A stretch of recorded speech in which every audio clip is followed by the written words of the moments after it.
Los querubines, aplauso para ellos. Ya tenemos las categorías inferiores prácticamente todas, ¿eh?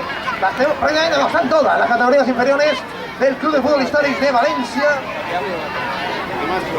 Ahora vamos a ir enseguida con las chicas, con las féminas. Vamos con el equipo femenino del Club de Fútbol Históric de Valencia, temporada 2013-2014. Es el turno ya de los equipos grandes, del femenino y de los amateurs, el A y el B. Primero vamos con las damas, vamos con las señoritas. Nuestro equipo, que ya sufrió un descenso de categoría el año pasado, este año van a trabajar para volver a soñar con la autonómica y de momento van por buen camino, no, van por muy buen camino.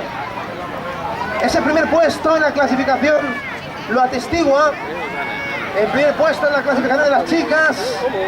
Ellas necesitan que cada día que jueguen llenéis el campo, necesitan el apoyo de todos los seguidores, de toda la afición.